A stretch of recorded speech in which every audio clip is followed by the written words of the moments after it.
రబ్బాని తెలుగు కథలు. అందరికీ నమస్కారం. ఈరోజు మనం తెలుసుకోబోతున్న స్టోరీ ఇద్దరు కూతుళ్ళు 3వ భాగం. ఒకరోజు మాలిని చరిత స్నేహితులతో కలిసి ఆడుకుంటూ ఉండగా శ్రీను అనే అబ్బాయి అక్కడికి వస్తాడు. మాలిని, మేము సండే మా అమ్మా నాన్నలతో జూకు వెళ్తున్నాము. అక్కడ రకరకాల జంతువులు, పక్షులు ఉంటాయి. అలాగే బోలెడన్ని గేమ్స్ ఉంటాయి. మా నాన్న నాకు ఐస్ క్రీమ్ కూడా కొనిస్తానన్నాడు. సరే, నాకు ట్యూషన్ టైం అయింది, నేను వస్తాను అని చెప్పి శ్రీను అక్కడి నుండి వెళ్తాడు.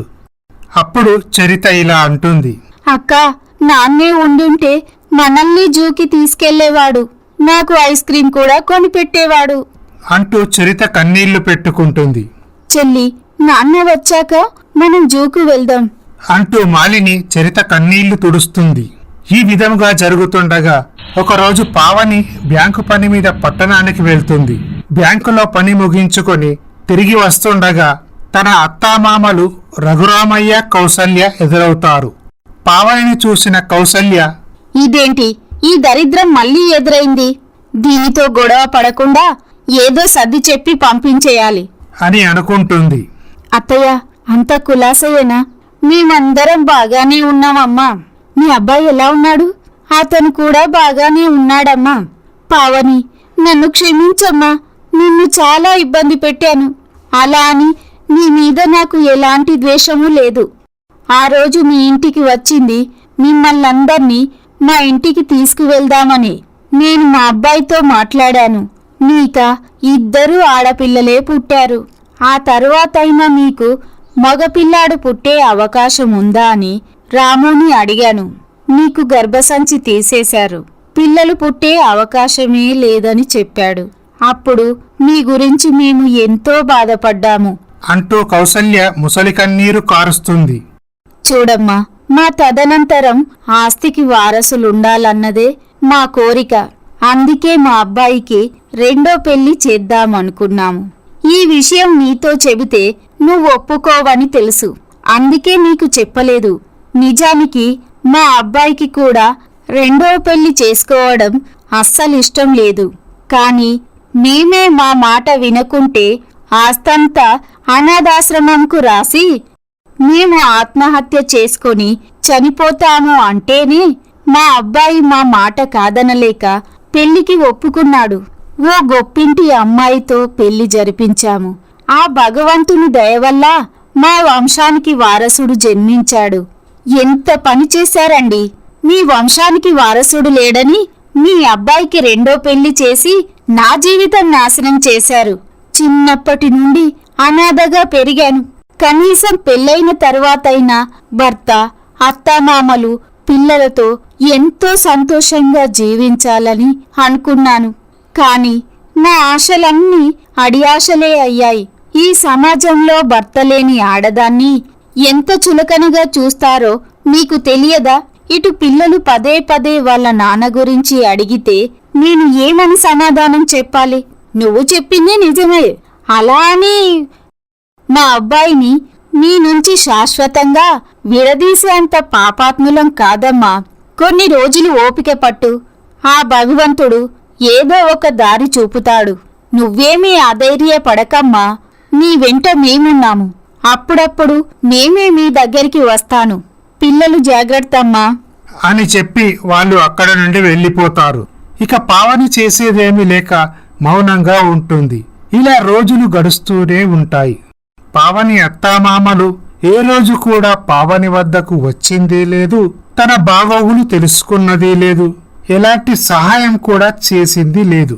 ఇలా సంవత్సరాలు గడుస్తాయి. పిల్లలు పెద్దవాళ్ళవుతారు. మాలిని MBA పూర్తి చేసి పట్టణంలో సాఫ్ట్వేర్ కంపెనీలో జాబ్ సంపాదిస్తుంది.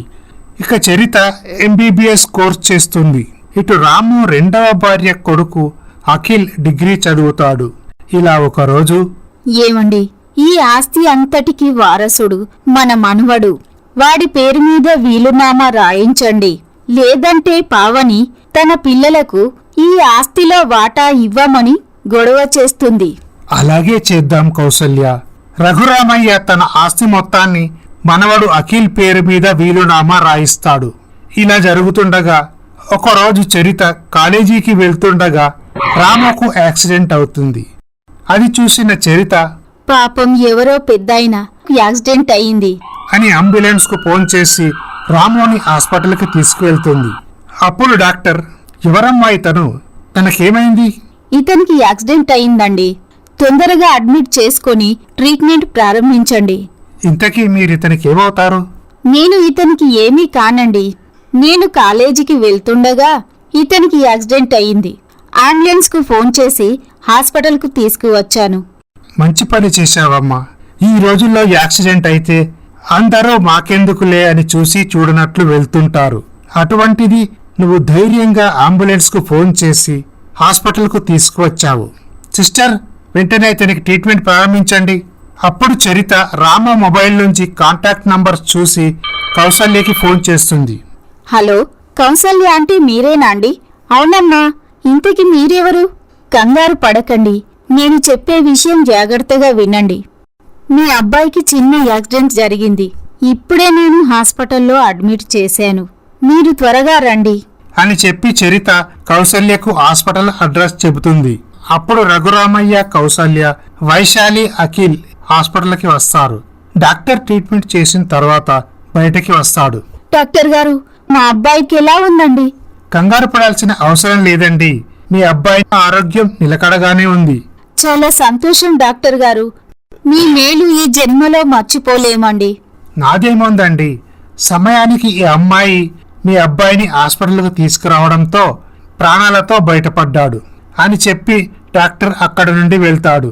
చూడమ్మా, ఏ కన్న తల్లి బిడ్డో, నువ్వు చేసిన సహాయం ఈ జన్మలో మర్చిపోలేము. ఈ రోజుల్లో రోడ్డుపై యాక్సిడెంట్ జరిగితే మనకెందుకులే అని చూసి చూడనట్టు వెళ్ళిపోతుంటారు.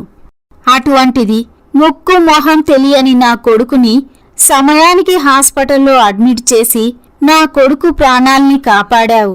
నిన్ను కన్న తల్లిదండ్రులు చాలా గొప్పవాళ్ళమ్మా. నీ రుణం ఎలా తీర్చుకోనమ్మా?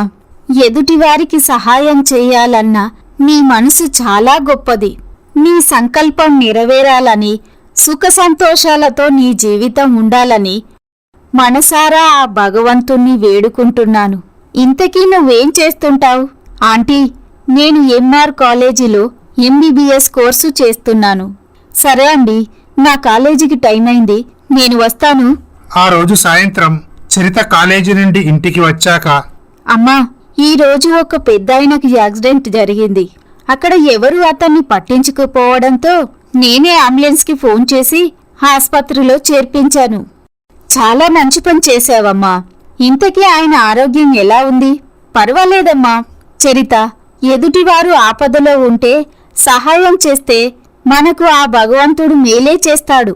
ఇక అప్పుడే అక్కడికి మాలిని తనకు మొదటి జీతం రావడంతో తన తల్లికి చెల్లికి కొత్త బట్టలు తీసుకొని వస్తుంది. అమ్మా, శాలరీ వచ్చింది. ఈ సంతోషంలో మనందరికీ కొత్త బట్టలు తీసుకొచ్చాను. ఈ మాటలు విన్న పావని, చరిత చాలా సంతోషిస్తారు. ఈ సంతోష సమయంలో నాన్నగారే ఉంటే చాలా సంతోషించేవారు. బాధపడకమ్మా, త్వరలోనే ఆ భగవంతుడు మీ నాన్నని మన వద్దకు చేరుస్తాడు. ఇటు రాముకు స్పృహ వస్తుంది. అమ్మా, నాకేమైంది? నేను హాస్పిటల్లో ఉన్నాను. నీకు యాక్సిడెంట్ జరిగింది బాబు. పాపం ఎవరో అమ్మాయి సమయానికి నిన్ను హాస్పిటల్లో చేర్పించడం వల్ల నువ్వు ప్రాణాలతో బయటపడ్డావు. ఇంతకీ అమ్మాయి ఎవరమ్మా? మెడికల్ కాలేజీ స్టూడెంట్ బాబు. అమ్మా, ఒకసారి ఆ అమ్మాయిని చూడాలనుంది, ఇక్కడికి తీసుకురండి. అప్పుడు కౌసల్య తన కొడుకు మాట కాదనలేక కాలేజీకి వెళ్తుంది.